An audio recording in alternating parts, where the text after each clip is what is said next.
Now it's Melania Trump's turn to take centre stage at the Republican National Convention. America's First Lady will be making the case for her husband's re-election on the second night of the Republican showpiece event. It continues the wider Trump family's starring role this week. The president's eldest son, Donald Trump Jr., was the keynote speaker on night one. Here's some of his speech. Imagine a world where the evils of communism and radical Islamic terrorism are not given a chance to spread, where heroes are celebrated and the good guys win. You can have it. That is the life. That is the country. That is the world that Donald Trump and the Republican Party are after. And yes, you can have it. Well, Donald Trump Jr.'s girlfriend and advisor to the president, Kimberly Guilfoyle, also spoke. Have a listen. Do you support the cancel culture, the cosmopolitan elites of Nancy Pelosi, Chuck Schumer, and Joe Biden? They want to steal your liberty, your freedom. They want to control what you see and think and believe so that they can control how you live. Ladies and gentlemen, leaders and fighters for freedom and liberty and the American dream, the best is yet to come. Well, so far speakers have spent less time talking up the Republicans and more time putting down the Democrats and Joe Biden. Here's one Republican insider on that. They had to go out and do two things. They had to provide a positive outlook on the potential Trump future, and drive his positives up. And then they had to go and define what Joe Biden's presidency would look like in a negative way. They've got to drive down Biden's numbers if they're going to win this thing. Well, those numbers, they are looking pretty good for Joe Biden right now. This is the latest polling average. It shows the Democratic nominee with a lead of 8 points over Donald Trump, and some individual polls put Joe Biden's lead in double digits. Now, the president's using his time at the convention to cast doubt over the legitimacy of November's election. Here's one example. This is big stuff. This is stealing millions of votes, and it's going to be very hard. Now, we're in courts all over the country, and hopefully we have judges that are going to give it a fair call, because if they give it a fair call, we're going to win this election. The only way they can take this election away from us is if this is a rigged election. We're going to win this election. We're going to win this election. Well, the president there's referring to the push to increase the availability of voting by mail during the pandemic. Now, he says it will increase the risk of voter fraud. The BBC's Reality Check team has posted an article online today, citing multiple studies on postal voting in America. And while they can't predict what will happen this time around, none of those studies shows any evidence of widespread fraud due to mail-in voting in previous elections. Now, advocates of postal voting say it's actually the president who's trying to rig the election. This was the Democratic House Speaker, Nancy Pelosi, over the weekend.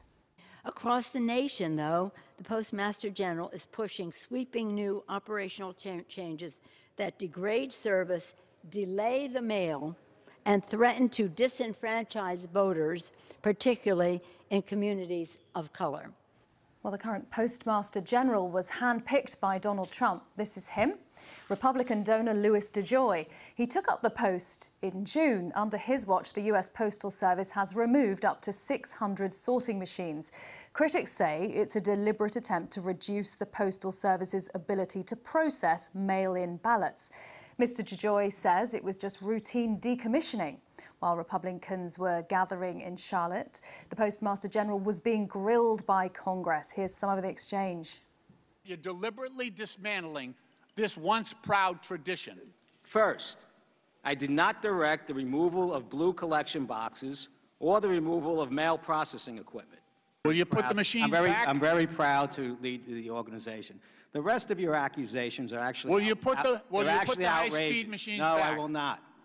You will not? Will not. You will not. Well, there you go. Well, let's get more from our senior North America reporter, Anthony Zerka. And Anthony, do you get the sense that the fate of the U.S. Postal Service is going to dominate more and more of the airwaves over the next few months?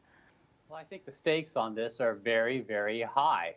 Just to cite one example, in Pennsylvania already there have been more than 1 million requests for absentee mail-in ballots. Now, 67% of those requests came from Democrats, 23% came from Republicans. So when Democrats say that Donald Trump is trying to disrupt the mail service in order to give Republicans an advantage, that's what they're looking at. The Democrats seem to be, at least right now, relying on mail-in voting much more than Republicans. There were 6 million votes cast in Pennsylvania in 2016, so 1 million is a sizable chunk of them already.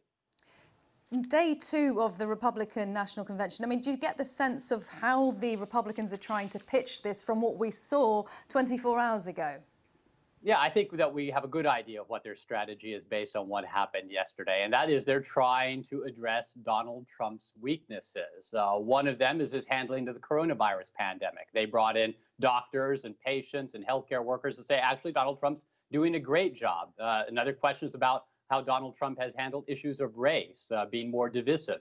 He had, the Republicans had several African-American speakers, including the keynote speaker last night, South Carolina Senator Tim Scott, to say, no, Donald Trump's not a racist. And then there's a question of empathy, which the Democrats hit time and time again last week, saying Joe Biden is much more empathetic, caring than Donald Trump. And that's why you heard from speakers yesterday is talking about how Donald Trump actually does care. There was a forum where he talked to patients of coronavirus. Jim Jordan, a congressman, talked about how Donald Trump consoled him when a family member died. So I think they're trying at least to identify the weaknesses and turn those around. And tonight, the turn of another Trump, Melania Trump, the First Lady. How important is her role in all of this? Traditionally, spouses of candidates have been used to soften the image of the candidate, to give them a more human side. I think that what we're going to see with Melania Trump is to play up that again, focusing on empathy to make Donald Trump look much more like a sympathetic or caring personality. Remember, 4 years ago, Melania Trump also gave a speech at the Republican convention, and then it came after the fact that she had lifted passages, or speechwriters had lifted passages from a Michelle Obama convention speech 8 years earlier. So I think Republicans, most of all, are hoping that Melania doesn't do anything to distract from their message and their convention this time around.